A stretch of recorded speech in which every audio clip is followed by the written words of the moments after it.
Dentre os traumas da infância, um dos que mais preocupa é o trauma de crânio. A criança bate a cabeça e os pais querem saber o que fazer, como proceder em relação a esse tipo de acidente. Muito bem. O trauma de crânio, ele é, dentre os acidentes da criança, aquele que pode causar maior número de complicações, complicações que são importantes porque dizem respeito ao sistema nervoso central. Porém, há alguns sinais de alerta para os quais os pais devem ficar atentos. Por exemplo, se a queda foi de uma altura superior a 3 metros, se a queda provocou algum tipo de corte ou hematoma muito grande em alguma região da cabeça, se a criança tem sonolência anormal, principalmente alguns minutos depois que houve o incidente, se a criança começa a ter vômitos inexplicáveis, ou quando existe perda de memória da criança, principalmente ocorrendo 5 a 10 minutos após a ocorrência do acidente. Ou se houver sangramento de ouvido, sangramento do nariz, se houver mancha roxa aqui atrás da orelha, numa região que a gente chama de mastoide. Essas são situações que devem eventualmente levar os pais a uma maior preocupação e a uma maior urgência na procura de cuidados médicos.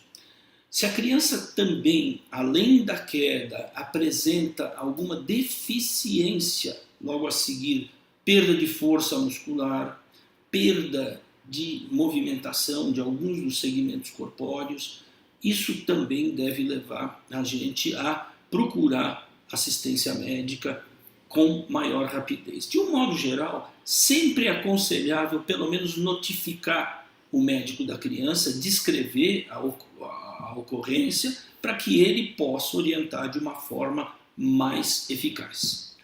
Aquela criança que tem os sinais que a gente mencionou, elas devem se submeter a uma investigação. Essa investigação é feita através de ou uma tomografia computadorizada do crânio ou uma ressonância magnética. Geralmente a tomografia é o exame inicial porque é mais rápido, ele é mais fácil fazer, ele é mais simples. Mas a ressonância é um exame mais acurado, ele é um exame que traz informações melhores. Algumas lendas em relação ao trauma de crânio que a gente precisa dissipar. Uma delas, os pais sempre perguntam: meu filho bateu a cabeça, não é importante levar para tirar um raio-x? Não, o raio-x não traz informação nenhuma. A única informação que ele pode trazer é se houve fratura. Geralmente as fraturas de crânio, elas são fissuras, elas são fraturas que são representadas por uma entre aspas, rachadura leve do osso do crânio, e isso não tem importância nenhuma porque isso se refaz com muita facilidade.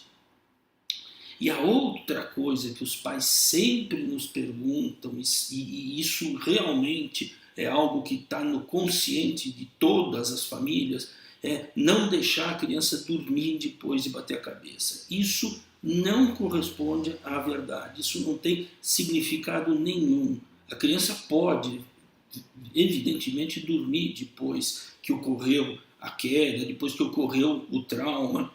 Apenas deve-se prestar atenção se a sonolência que a criança apresenta é muito maior do que aquilo que é ou lhe é normal. Portanto, o trauma de crânio a gente deve se preocupar porque ele traz complicações, mas a gente deve saber que existem alguns sinais que preocupam e outros que não deixam nenhum tipo de suspeita de complicação.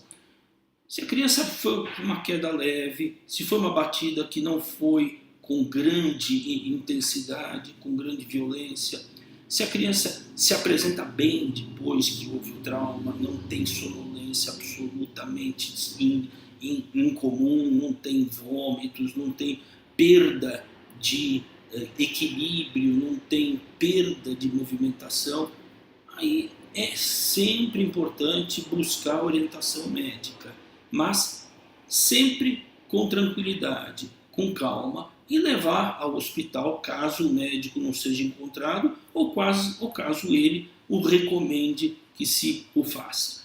Mas, de novo, essa história de não deixar dormir depois que houve uma concussão craniana, não tem. Isso não tem nenhum tipo de valor, isso é apenas uma lenda.